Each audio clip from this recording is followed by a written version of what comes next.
NIL is very much still in its infancy stages, and people all over the college athletics landscape are trying to figure out how to interact with it, including student athletes and their families. But thankfully for them, there are people out there who are willing to help. We're going to talk to one such person on today's show.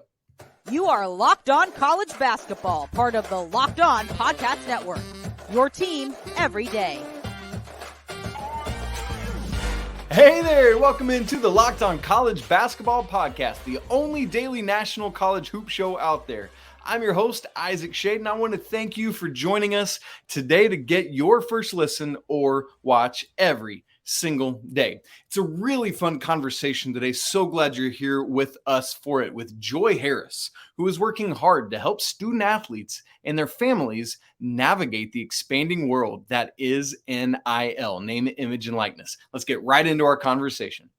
It is a joy today. I'm so sorry. Yes, I am that corny of a dad to be joined on Locked On College Basketball by Joy Harris, the CEO of Score and the author of a brand new book about NIL called How to Get Paid Before Going Pro, the Parent Guide to NIL. Joy, welcome in. It's so great to have you here. Just let's get into it right off the bat by just talking a little bit about what you do and why you do it. So let's start with Score. Tell us about Score and what that is. Thanks, Isaac, so much for having me. So Score started out as an innovative brand to close the gap, the career gap, the financial gap, and the mental health gap for student athletes. It's definitely something that I'm super proud of. Score, since pivoting, we're building out an actual technology-driven platform where students can hop on and message directly. So Score is pivoting more into the technology space, but I'm still here helping parents and student athletes around NIL and around the college recruiting experience and hoping that we get more parents and families through the door. Gosh, that's so good and so needed and necessary. Just from a personal standpoint of somebody that sees people get the bad side of this all the time. Thank you for what you're doing with that. Now, I got to imagine your book is working to achieve some of those same ends. And this thing just came out last week, right? August 7th. Was that the release date? Yeah. Yes. And so the book is entitled How to Get Paid Before Going Pro, the Parent Guide to NIL. Tell us about this thing, why you wrote it, what it is, how it can be a resource, all of that. Yeah. So I'm an entrepreneur. I have been for about a decade now. And so when I got into the sports space, mainly dragged over by my kids, I was really apprehensive, actually.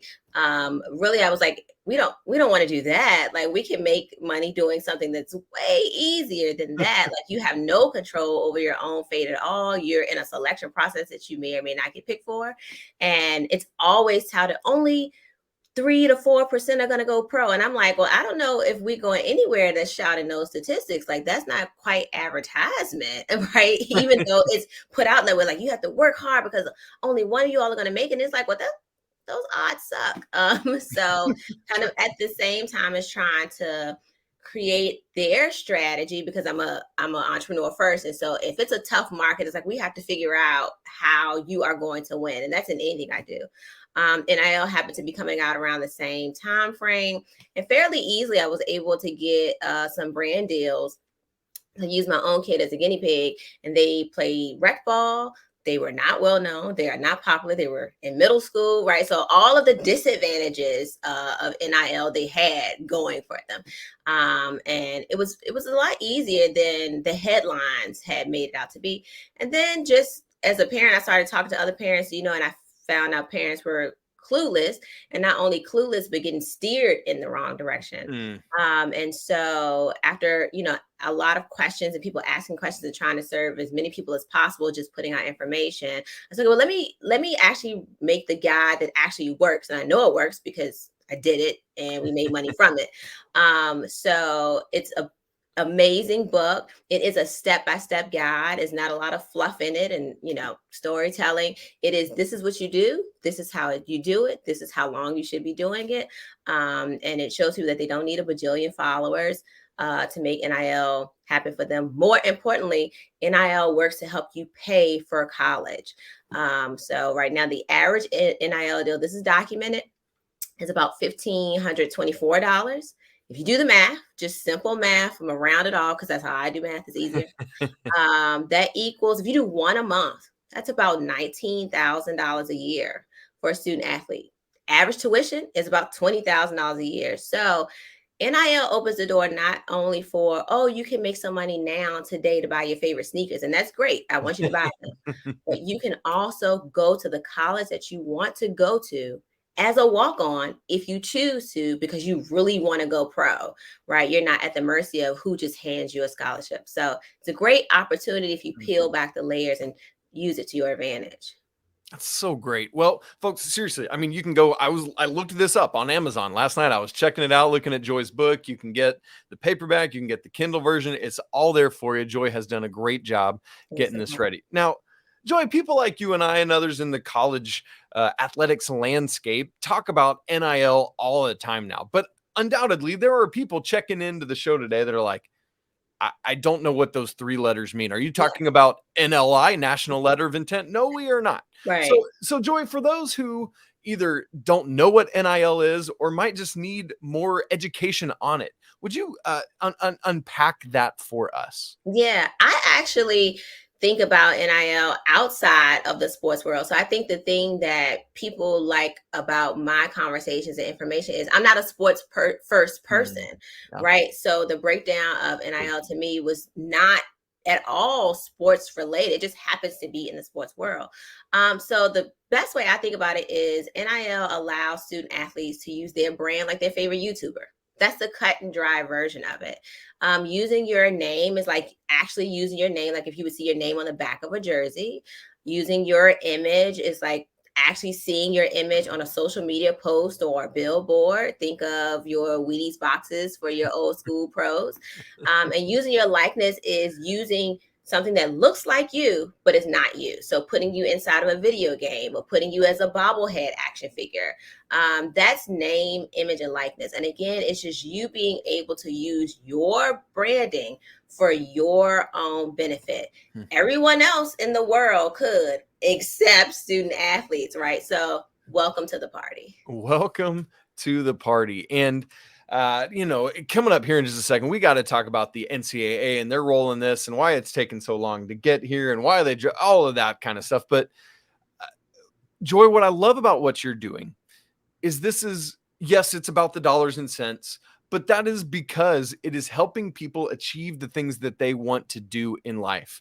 This is about the humanity, the families, the stories that are being told. And that's what we're all about here at Locked On College Basketball, the stories of the young men who play this game. And so I'm just curious, what is it in your life? Is it your own kids? What kind of sets this in motion? Just this innate desire. Yeah, you're making money too, but what is this desire to help families, to help the student athletes figure out how to navigate this landscape? So in my entrepreneur experience, I would count it, I'm a little bit of a rebel. So anytime there's a space that could use more efficiency, that has a lack of fairness in it, typically that's what I'm drawn to. So it's a double-edged sword on both sides. Sometimes like take the easier road. But typically I'm drawn to making a difference, right? And having some impact happen in a space that traditionally hasn't had it. So entrepreneurially, I've always done a lot of service-based businesses, which are heavy lifting, but they've been in areas of need where people typically are disadvantaged, don't have resources. There needs to be a bridge or a gap there. So looking at sports, yes, sparked by my kids, but it was a little bit of a no-brainer, like, oh, this industry does not work to the advantage of the athlete almost at all. Almost at every turn, the institutions that are built that they have to go into are not built for them. And yes, I'm an advocate of education, but we do know of lots of institutions right now that you can go to and you can graduate from, and you do not get the career that you were dreaming or hoping for, because that institution either doesn't have good brand themselves, isn't turning out good networking opportunities. Student athletes don't have that advantage, right? If you want to go pro, you have to walk through the college door. You have to, which means for a lot of them, you have to incur debt. There is no chase your dreams. And that's a great speech that we give kids. And then we need to also say, like, chasing this dream, you have to go this path. You can't just be a YouTuber and be a walk-on. I mean, it's a possibility. It's very rare. It's very rare. You have to go through this door.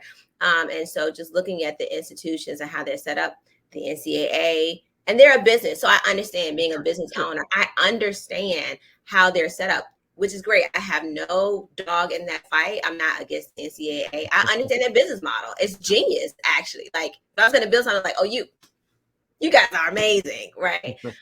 But also their lead generation, their resource actually needs to be informed. And so that's why I'm in the PAL.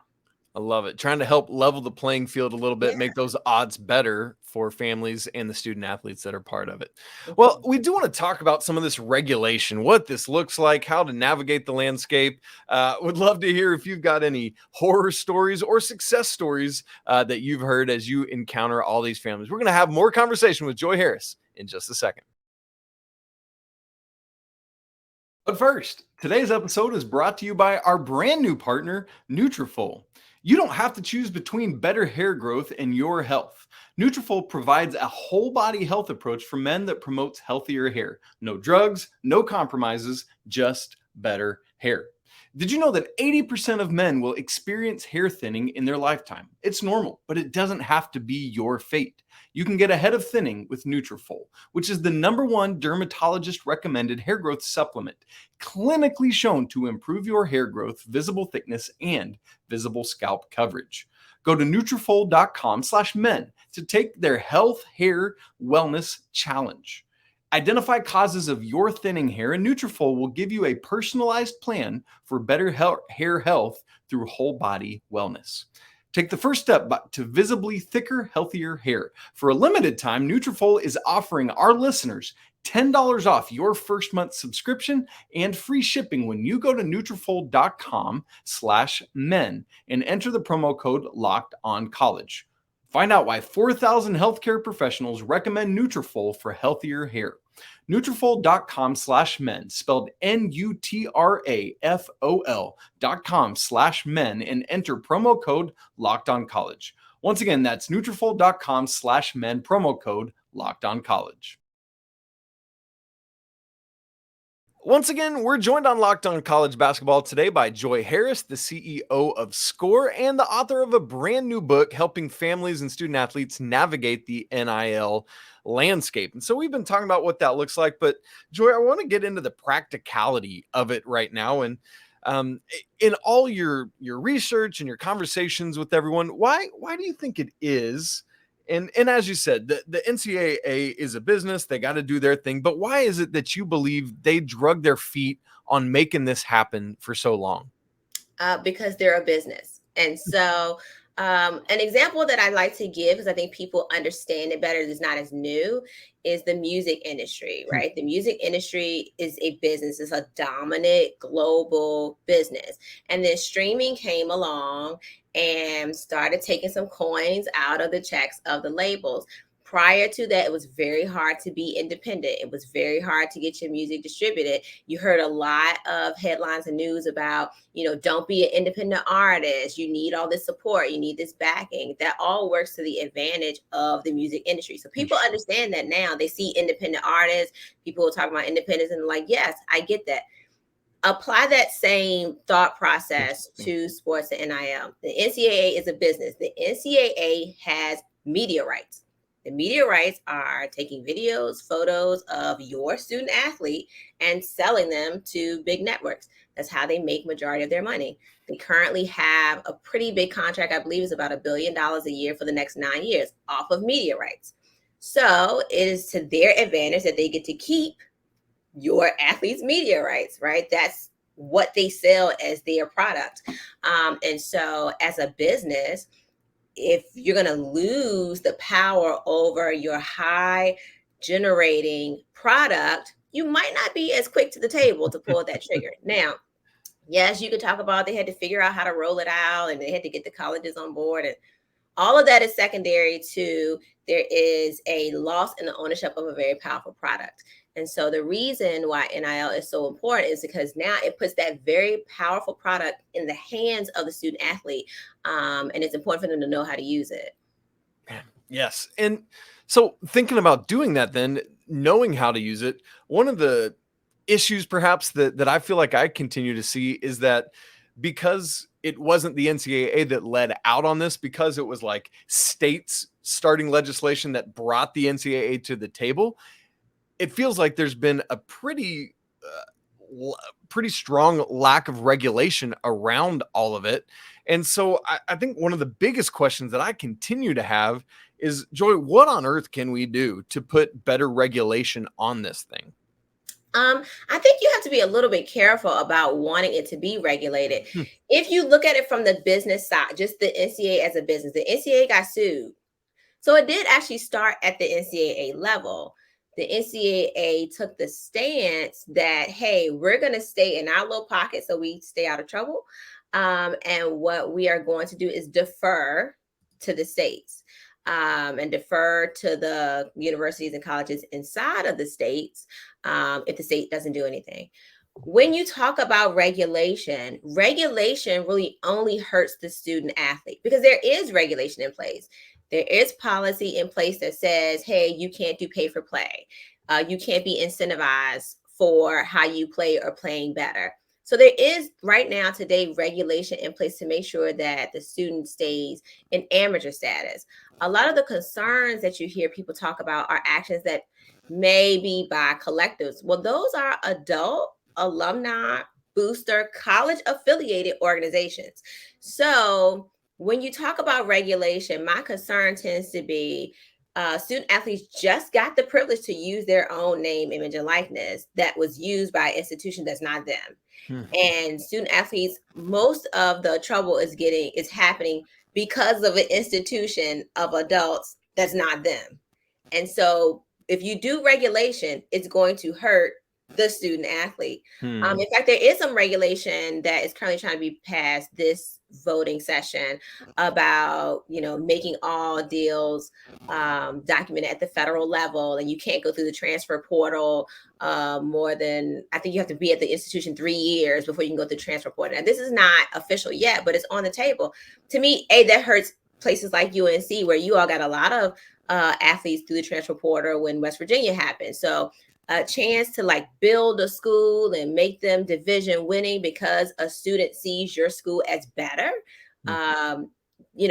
Regulators want to take that off the table, but really it's the institutions that are not, that feel like they are getting slighted. Yeah. And the collectives that may be overstepping are the issue. So you don't want to hurt the student athletes just because we can't wrangle the adults. Yeah.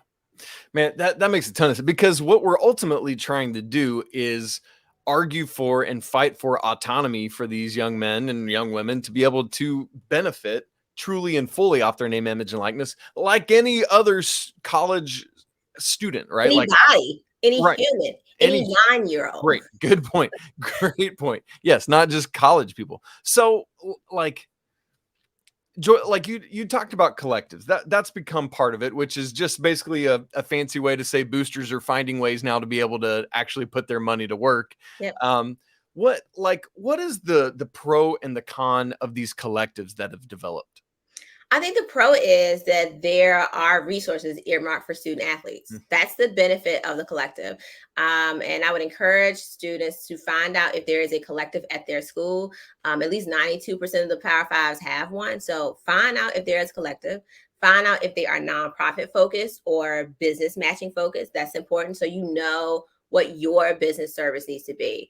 I always encourage student athletes, the way you stay out of trouble is read your agreement. So what is the product or service that you are doing? If you are doing a product or a service that's not related to playing the game, you're okay. If you're not doing a product or a service that's related to playing the game, don't sign the agreement, right? So this is business 101. You have to read your agreement. I think the cons for collectives are the sliding hand. The collectives that do overstep, that do make promises. It happened in Florida where an athlete gets promised a certain amount and then they are on their way there and the agreement gets pulled from under them. And so I think that's an issue, but that's an issue at the adult university level. That's not a student athlete issue. No. I think, you hear from collectives or from universities, people are using the transfer portal is free agency now, or people are getting swayed by collectives. Winning schools win, and athletes want to go to winning schools. And so you have to figure out how to be better. That's like saying, in the Industrial Revolution, that's like saying, oh, people started using tractors, messed up farming. It's like you have to figure out how to farm better. That is the nation. You have to figure out how to farm better, and hopefully innovation comes at your institution because you're figuring it out.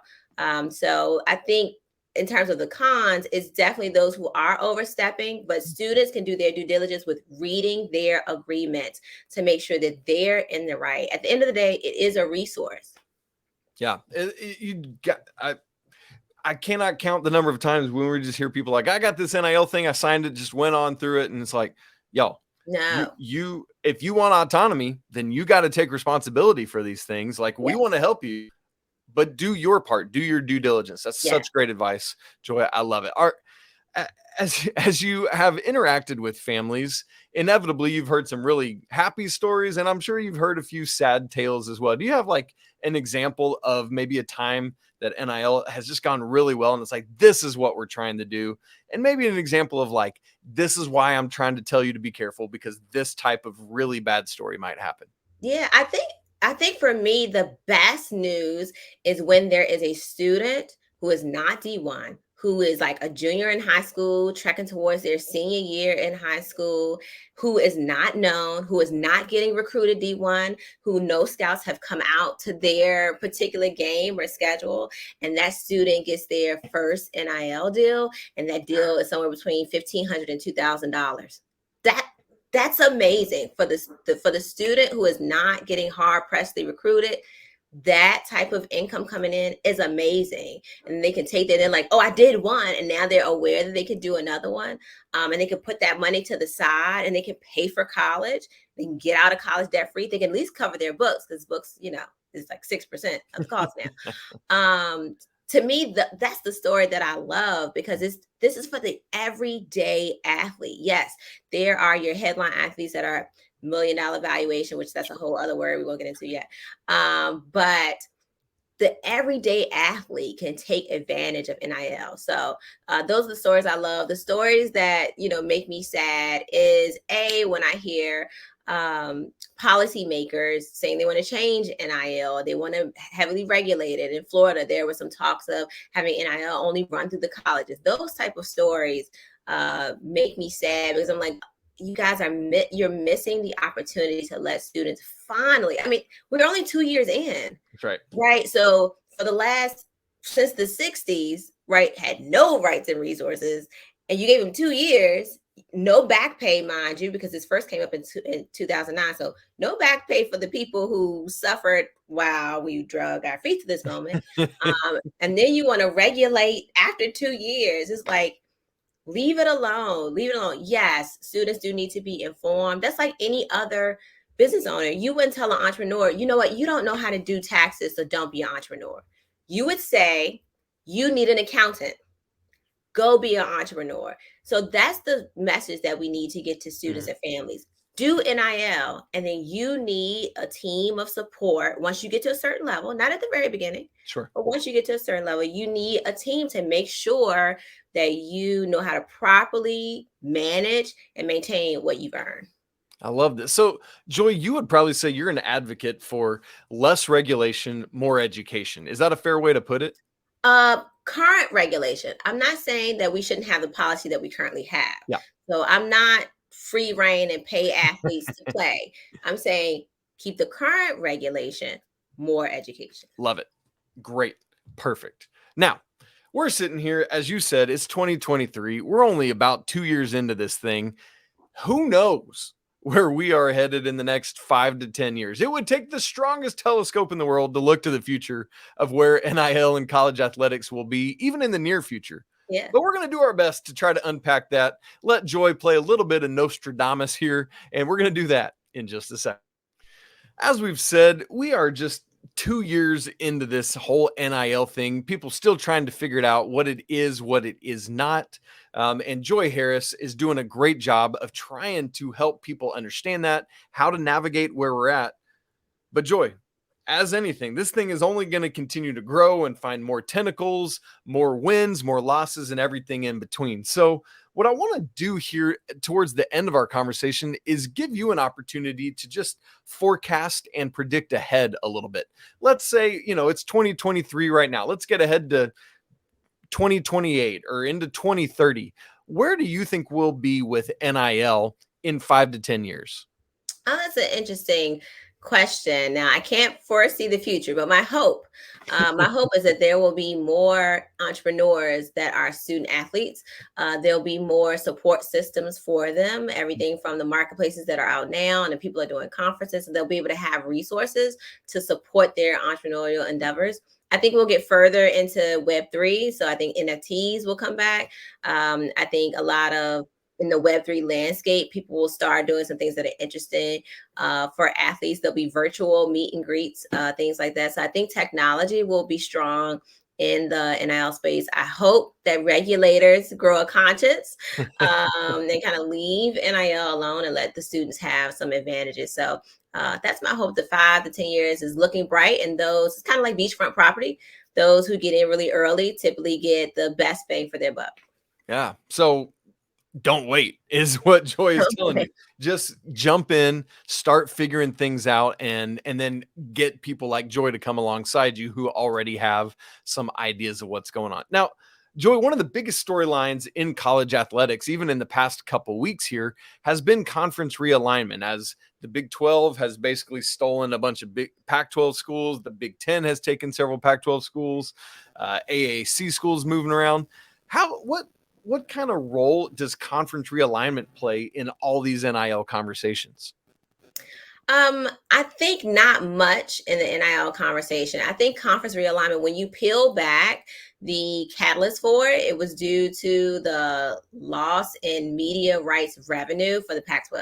And so I think schools went to the different conferences just as a, hey, it's not our fault. We're going to go together quietly. And so I think NIL wasn't necessarily the cause of the realignment, but it does show the power of NIL. It does show when a conference was able to hold on to the media rights so strong, and then when they lose some of that power, it can make them fragile. That same power is what the NCAA prohibited students from having. So if you think about that, how that power can dismantle a legacy conference, and now you as an individual have it, it's amazing, and you need to use it.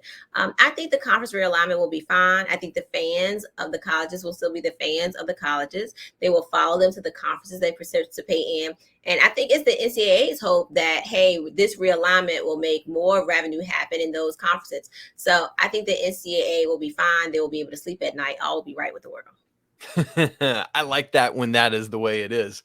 Same kind of question, Joy. What about with the transfer portal and the one-time free transfer waiver? Is that, do you foresee playing a bigger role in NIL?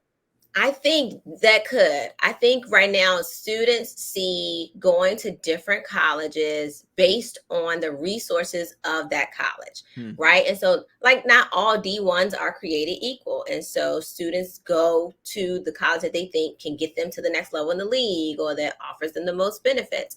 I think limiting the transfer portal puts a stifle on the resources that students can go after. Sometimes a student needs that first year to get their feet wet, to hone their craft, to have better coaches. You have to think not everyone has access to private trainers. So sometimes that first year in college is their first time being with a coach who knows how to coach, right? They could just be a natural talent, and it's their first time being with a coach that knows how to coach.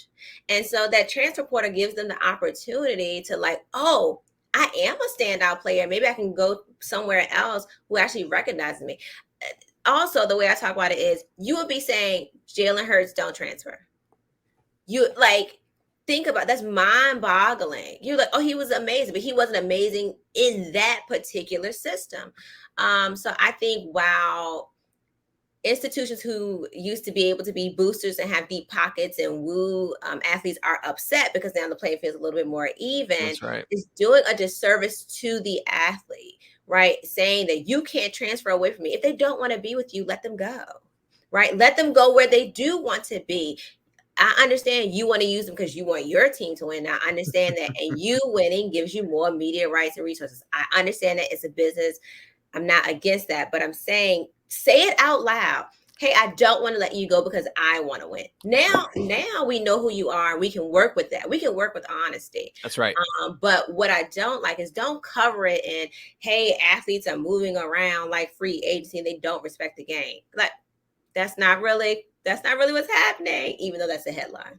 Yeah. Don't cloak your desire for you to win in terms of this is what's actually best for the student athlete. Right. Like I'm right with you, Joy. I would rather have you be up front and you kind of come off like a turd of a coach, but at least you're being honest, and we all know who's cards in their hand. Yes. And I'm all on board with that. Now, here's the thing. There is no way on a 30-minute program that we could unpack every nuance and everything about NIL. This has been a great overview conversation and getting people just aware of, like, here's where we're at, here's what's going on, here's where we're predicting things to be. So, Joy, inevitably there are parents or student athletes watching or listening to this thing that are wanting to reach out and learn more. What should they do? So you can find me on social media at the Joy Harris. I try my best to answer all the questions that come in. So Instagram, TikTok, Twitter, YouTube is all the same at the Joy Harris.